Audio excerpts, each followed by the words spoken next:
Kahit na may rollback sa petrolyo at nagtaas ng piso ang pamasahe sa jeep, pareho pa rin nabibigatan ang mga commuter at driver. Nasa frontline ng balitang yan, si Mon Gualvez. 30 pesos lang, sir. Pwede na. Ako.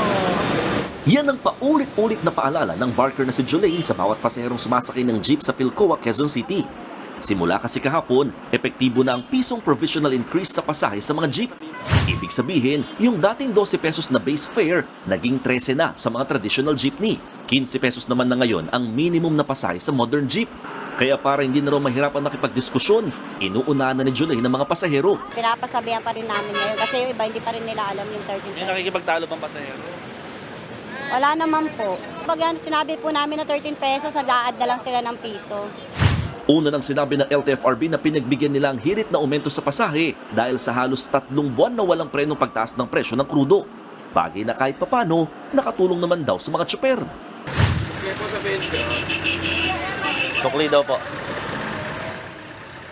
Sabi ng LTFRB, provisional o pansamantala lamang itong pinapatupad na pisong dagdag pasahe sa jeepney. Ibig sabihin, hindi kailangan ng mga fare matrix o taripa para lamang makapaningil.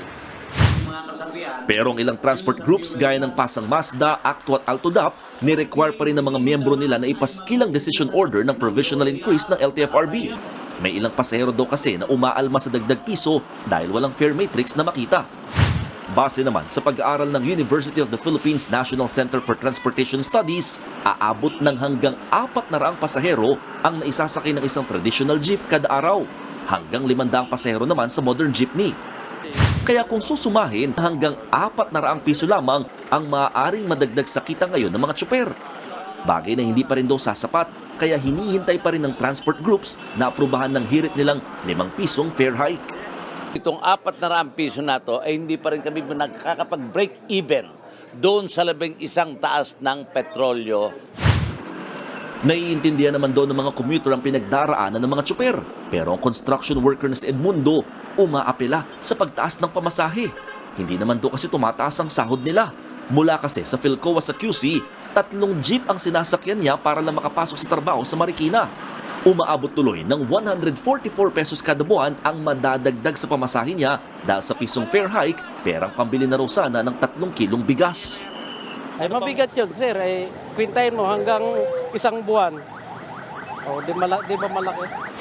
Para tugunan ng kalbaryo ng mga kagaya ni Edmundo, inanunsyo ng LTFRB ang muling pagbabalik ng Service Contracting Program o libreng sakay simula sa Nobyembre. Aabot sa 1.3 billion pesos ang inilaan ditong pondo ng Department of Transportation para sa libreng sakay sa ilang ruta ng mga jeep at bus gaya ng sa EDSA Bus Carousel. Minamadali na rin daw ng ahensya ang pamamahagi ng fuel subsidy.